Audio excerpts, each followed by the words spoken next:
Dizem que no interior, Natal não é só uma data comemorativa. É um estado de vigilância. Essa história que vou contar se passa numa daquelas cidadezinhas pequenas, onde a praça central é o verdadeiro coração do lugar.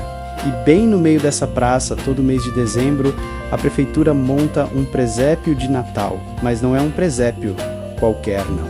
Ele é enorme, todo feito de vidro e iluminado por dentro, com figuras em tamanho quase real. Maria, José, o menino, os reis magos, os animais, tudo é incrivelmente bonito, impecavelmente limpo, perfeito até demais.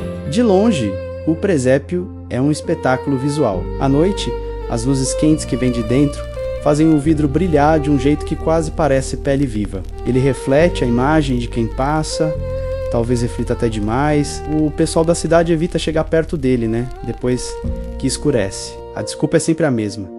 Dizem que é por respeito ou que é uma tradição antiga. Mas a verdade é que ninguém explica o motivo real.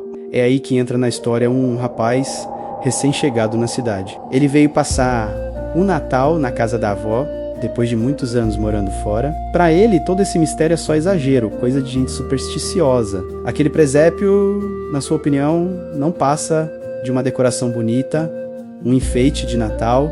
Chega a véspera de Natal. A praça fica completamente vazia. As casas ao redor estão fechadas, as janelas com luzes baixas, as cortinas cerradas. Apenas o presépio permanece aceso, brilhando sozinho no meio de um silêncio profundo. O rapaz então decide atravessar a praça. Ele anda devagar, observando tudo, movido pela curiosidade. O vidro reflete o rosto dele, misturando sua imagem com a das figuras sagradas. De repente ele para, percebe um detalhe estranho.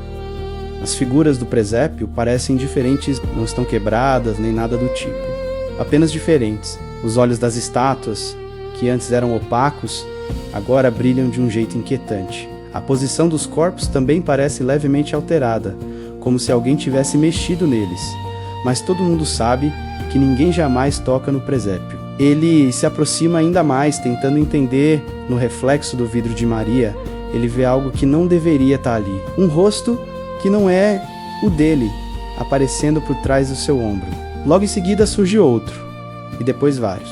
Assustado, ele se vira, mas a praça continua completamente vazia. Não há ninguém. Quando ele volta a olhar para o presépio, o rapaz começa a perceber algo ainda mais terrível. Dentro do presépio, há novas figuras que não existiam antes. No meio dos pastores agora tem um homem com uma camisa moderna.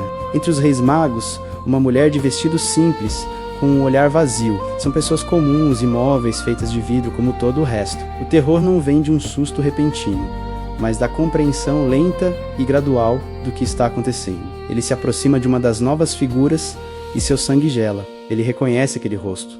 É um antigo morador da cidade. As pessoas diziam que ele tinha ido embora há muitos anos.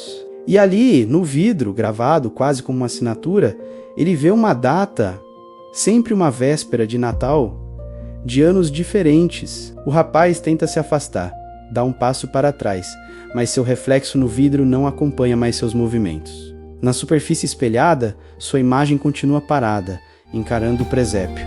É quando ele nota o detalhe mais cruel de todos. O lugar onde deveria estar a estátua do menino Jesus está vazio. É um espaço aberto, como se estivesse esperando por alguém. Na manhã de Natal, a praça está cheia de gente de novo. Crianças correm e tiram fotos. Adultos sorriem. A vida parece seguir normal, só que agora, no presépio, há uma nova figura. Um jovem com uma expressão assustada, com as mãos erguidas, como se estivesse tentando tocar o vidro por dentro. A avó dele passa pela praça, lança um olhar rápido para o presépio, faz o sinal da cruz e segue andando, como alguém que já sabia o que ia encontrar. No rosto de vidro do rapaz, ainda há medo, e de alguma forma, ainda há vida, porque no interior, nem todo mundo que fica para um Natal está realmente vivo. Alguns apenas permanecem. Obrigado por assistir. Se gostou dessa história, não esqueça de deixar seu like e se inscrever no canal para mais contos como este.